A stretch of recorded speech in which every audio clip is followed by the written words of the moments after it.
Hey, we're cooking with gas here on the Jewcast. Okay, careful using a phrase like that. This trial is a travesty. It's a travesty of a mockery, of a sham, of a mockery, of a travesty, of two mockeries, of a sham. Tradition! Oh, shut up, Carl! Shut your goddamn Jew mouth! You people are why there's war in the Middle East! Gekakken van Jan. Nebbig. Ver poepoepoe. Vermischt. Verkakt. Vertut. Verstonken. Fartig. Exactly. You what Grammy Hall would call a real Jew. Oh, Hanukkah, come light the menorah. Dreidel, dreidel, dreidel. Hey, everybody. Welcome to another Jew-packed episode of American Jew. I'm Jonathan Randall. I am Jordan Ferber. Happy Hanukkah, Jonathan. Hey, thanks, Jordan. Happy Hanukkah to you. Yeah, happy Chaka Khan. We're right in the middle of it. Today's the fifth night. Tonight is the fifth night. Did you get anything good? Hanukkah. Have you gotten anything good? No, I haven't gotten anything. Nothing. Nothing for Hanukkah. I got a Christmas present.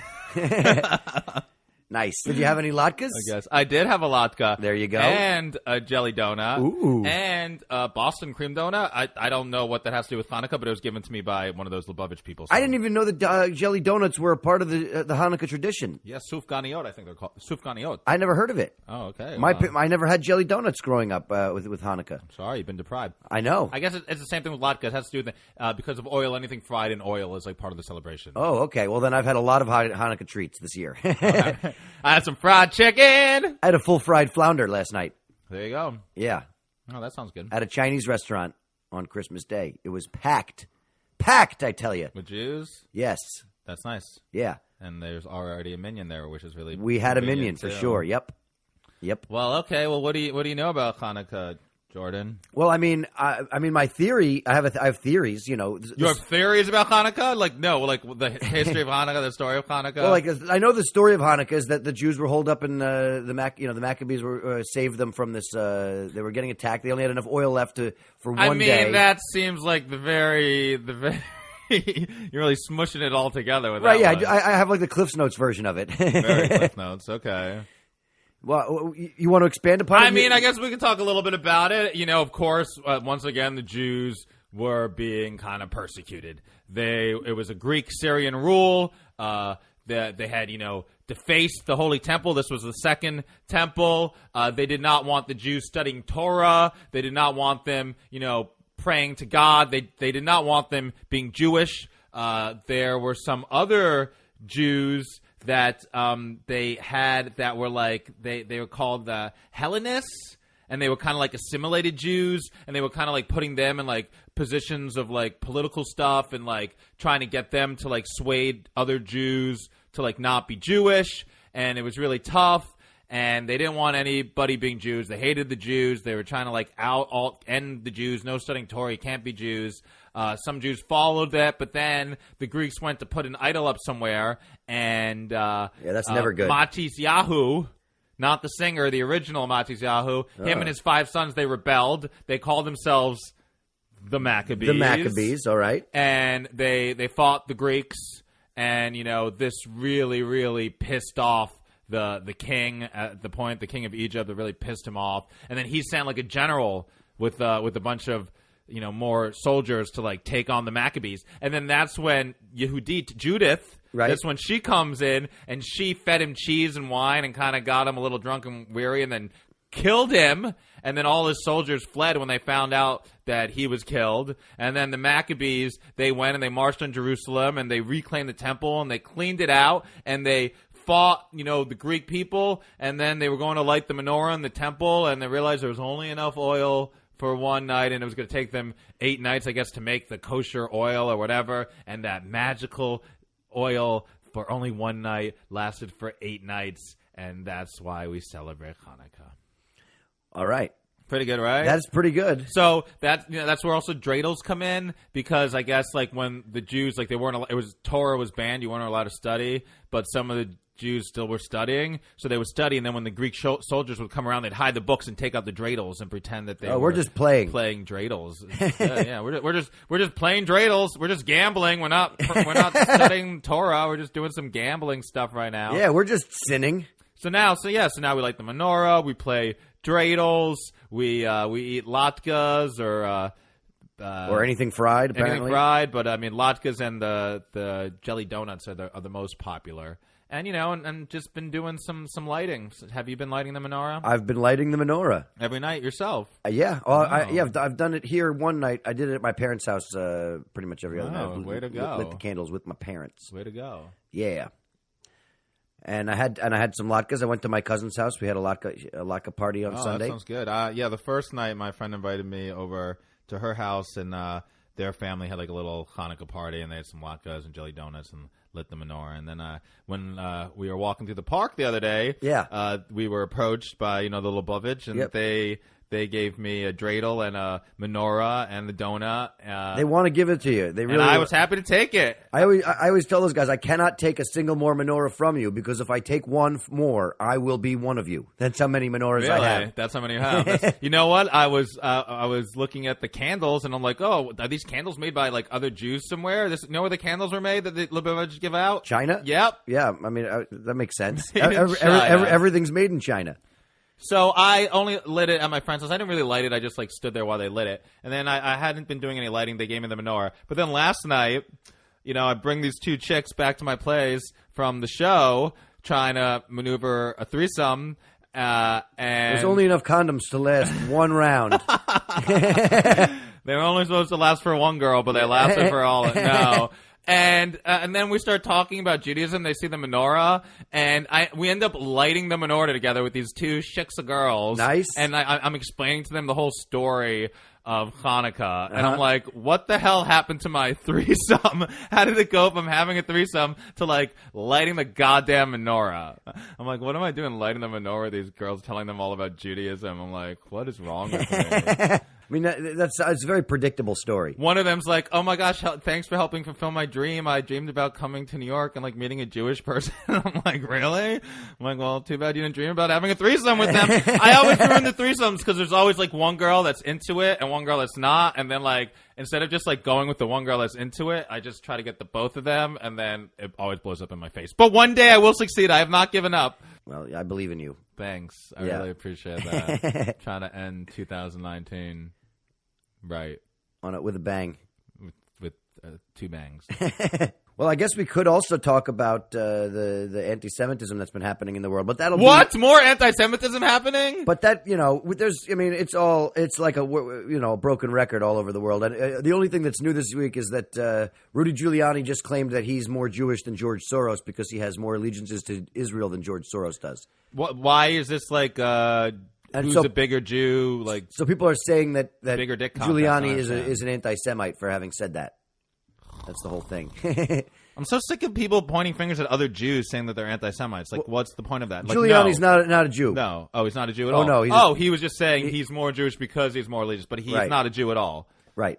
Fuck Giuliani. Yeah, I think that's basically, you don't have to call him an anti-Semite, but fuck that guy. Yeah. Oh, okay. First I was like, oh, he's Jewish? I didn't know. But then when you were saying like he's more Jewish, I was like, more Jewish? Like, oh, just because he likes Israel. Again, we're with this whole stupid thing with Israel. Yeah. You being Jewish and Israel don't really have that much to do with it. Sure, Israel wants to say it's the Jewish state. It was our holy land that God has given to us from the beginning of the Bible, which we've been talking about. But it doesn't matter. You could be Jewish, not agree with what's going on in Israel, not have ever been to Israel, not even like Israel, hate falafels, and you can still be Jewish. Yeah.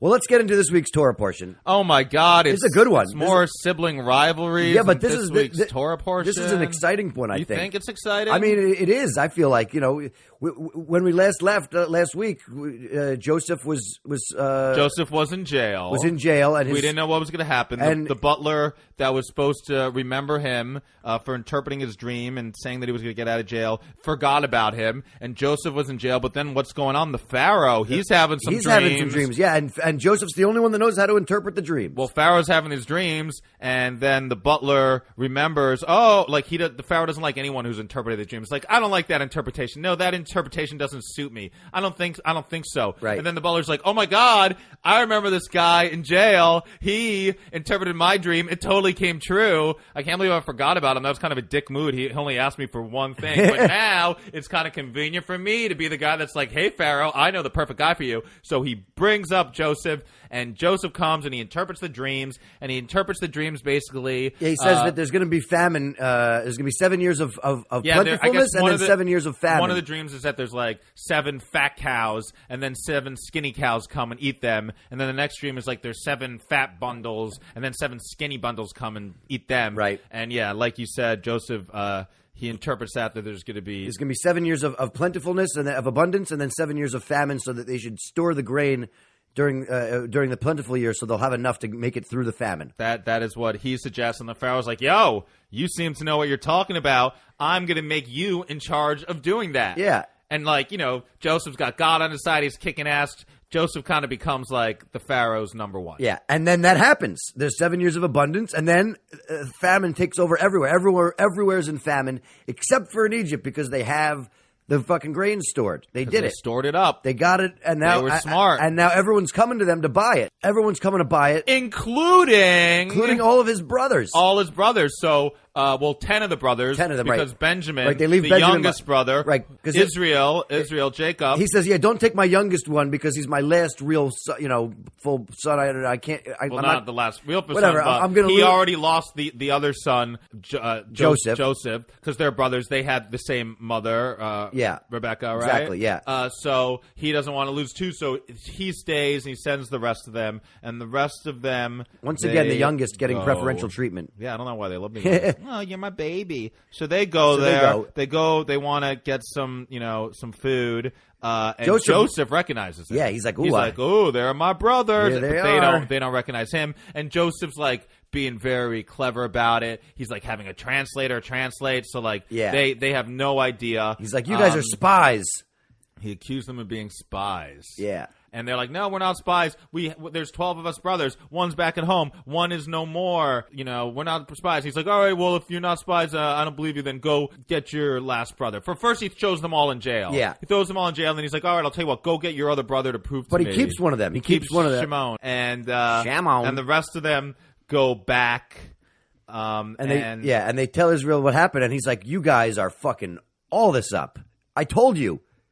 Now you want to take the youngest one? Now you lost that son. Now you want to take my youngest son. I don't want to do this. This is horrible." And then, one of the sons is like, "Oh, no. I'll take care of him." He's like, what is it, Reuben? I think he does it? Yeah, I think, is it Reuben or is it Judah?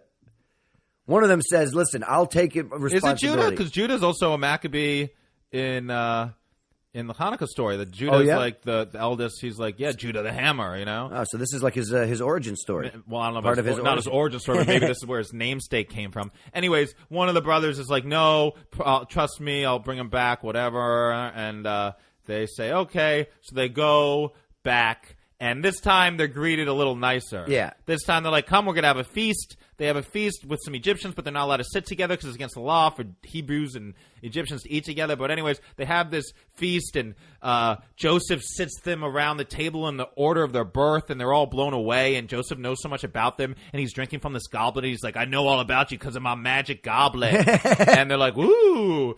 And when they went back, they had given money for the grain. Yeah. But when they were going back to get Benjamin, the money was back in their bags, and they're like, "Oh shit, what are we gonna do? Like, how'd this money get back? Like, we're gonna get in trouble." But they were like, "Yeah, don't worry about it." Joseph's like giving them gifts and stuff. He's like, "All right, whatever, y'all are good. Thanks for coming. I believe you now." But one of Joseph's slaves, he takes this goblet, he puts it in Benjamin's bag. Yeah, but at Joseph's request. Yeah, he tells him to do it, which is kind of weird. And then so they go and they're going back and they're like, "It's all good. It's all good. We're leaving." And then they're like, "Oh shit!" And then they come there. They get chased. Yeah, they're like, "Somebody stole our goblet, our secret the silver goblet of goblet of Harry Potter. Joseph's." Yeah, and and they're like, "Oh, they find it in Benjamin's," and they're like, "What? We don't know." And he's like, "Benjamin now has to be my slave." Yeah. And meanwhile, he's like a little sad. He's very emotional. He's going in another room and like crying. And he sees his brother Benjamin. He's like hearing his brothers talk. He's hearing about the story. They relay the story of how they kind of like killed Joseph and they feel sorry about it. He gets all choked up. And also he loves Benjamin. It's his real brother, his true brother. The rest of them are halfsies. And then the end. It ends with a cliffhanger on this Another one. Yeah, well, I mean, there's a lot of cliffhangers this A lot of time. cliffhangers in these couple weeks. Yeah, that's it's pretty cool to see Joseph getting his Pretty cool. I don't know if it's cool. Why does he got to be vengeful? He's like taking after his god, I guess. I don't know. These are the brothers that threw him in a pit. Because Not all. Well, they threw him in a pit, but they weren't going to sell him. One of them was going to come back and get him. And he was also being kind of a dick to the brothers. With telling, oh God, I'm Dad's favorite and whatever, and like the dreams. But one of the dreams he had was that the brothers were all bowing to him, and that's exactly what happened when they got there originally to Egypt and they saw him. They didn't know his brother. They were like bowing to him. It's like, my dream came true. But he didn't rub it in their face that time because he didn't want them to know that he was the brother. It's like the big reveal that he is. I am your brother Joseph, and I have been alive the whole time. Bring me back my Technicolor coat. Why is there blood all over my Technicolor coat, you bastards? And who has my silver goblet? Yeah, right. So, I don't know. Weird sibling rivalries. I mean, I guess that's what happens when you got 12 kids. It's all very Shakespearean. It is very Shakespearean, right? Actually. All of the the whole mistaken identity stuff. No, you go. No, you come back. No, you go. Well, I don't know. I think that we always talk about all the sibling rivalry stuff and how there are supposed to be lessons in all of this. I imagine, but I can't figure out what these are until we get to the end of it, I guess. I don't know what this lesson is in this one. It's fun to trick your brothers. I don't know. Like, brother prank. I mean, I don't know. Poor Jacob, dude. He's just like, he's an old man at this point. He's just like, what am my kids? Yeah. I just want my kids to get along. And he just sends them out into the wilderness. I know. I mean, can't, God help him out? Right? I mean, they're supposed to be the future of the whole Jewish race. Yeah, how come they didn't? Well, Joseph's gone, and they're like, where's God now? Yeah, God's playing favorites again with Joseph. Oh God. Well, we hope all of you have abundance this holiday season. We hope everybody has a very, very happy Hanukkah. Make sure you're storing your grains if winter is coming. Winter's here. We hope you have a Merry Christmas, too. If you celebrate Christmas and you're listening, we appreciate it. Jesus was a Jew. And, we're wrapping up the secular year. It's almost over. This is going to be the last American Jew of 2019. Yeah, the next time we speak to you will be in 2020, where the hindsight is like never before. Oh, hey. Wow. Jordan, I like that. That's pretty good. So hopefully you'll look back at 2020 and be like, I didn't show enough support to American Jew, and Venmo me some money at Jonathan Randall. And check me out on Instagram at Jonathan Randall. Check us out on Instagram at American Jew Podcast, on Twitter at American Jew Pod, on Facebook, American Jew Podcast. Email us, AmericanJewPodcast@gmail.com. Yeah, you could always follow me on Instagram at Beatnik Nudnik. You could follow my other podcast, Where's the Grief? And thanks for listening. We appreciate your support all year. We look forward to doing more American Jew in 2020. Dreidel, dreidel, dreidel. L'chaim, everybody.